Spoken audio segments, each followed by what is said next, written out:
or the wrestling group chat and writing our thoughts. And it's awesome. We have Bible study during the year. Bible study every. You always been a religious man? Not really. I mean, yeah, I've always had religion in my life, but not like I do the last couple of years and really this year. What was the turning point there? Yeah, so I got baptized when I was young. We always went to church when wrestling started. We didn't have as much time, kind of got away from going to church on Sundays, being just straight up and real with you. But when I went to the Olympic Training Center in 2021, that first year, World Team, I did a Bible study and that changed my life 100%. Because I went there, I didn't know what it was. I'd never been to a Bible study in my life. I knew what the Bible was, but I didn't know what would go down. Kyle Snyder's in there, Jordan Burroughs, all these guys, because it was a senior level camp. And I'm like, whoa, like this is no coincidence. And so I really enjoyed it.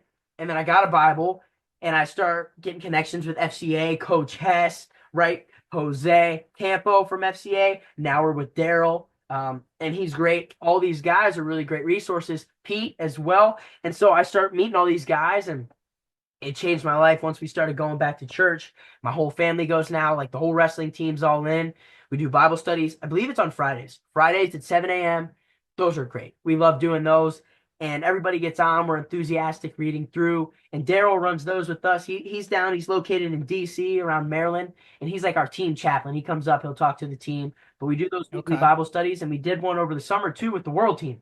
So I've been going all in lately. And I think that I got rebaptized this summer in July at the I Olympic Training saw that. Center. It was awesome. Yeah. Yeah, and I did with D Lockett. He's the man, and I'll forever have him kind of as like your baptism brother, and can always hold each other accountable. But yeah, faith has been huge for me these last 3 years, and I think that this year it got huge just because of people that I met and relationships that I have with people, and I'm all in on it now. That's the biggest part of my life. I always say that I don't like when people come up to me and say, "Oh, you're the wrestler." I don't like that. I just wrestle. That's not me though. My faith is the biggest part of my life. I would rather people say that, "Hey, you're a man of God," than "Hey, you're the wrestler." Because if Really? they take away Wow. wrestling from me, I still have that, and that's the most important thing. And everything falls I apart like without that. my faith. So I know that. I know to keep that in the center, not just a part of my life, but the center. I think it is really important. So a lot of amazing things have come from going all in that, not just in wrestling, in life.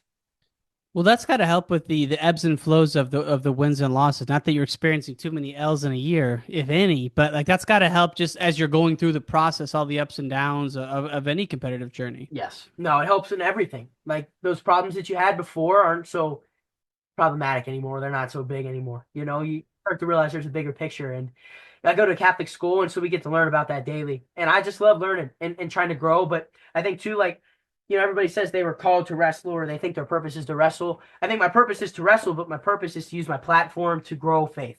Like to wear these type of things, not because it's cool, but because it's how I live and it's how I want others to live and realize that that's the way, like the way, the life, the truth. And I think that that's my real calling is to spread my faith through my platform of the sport I love.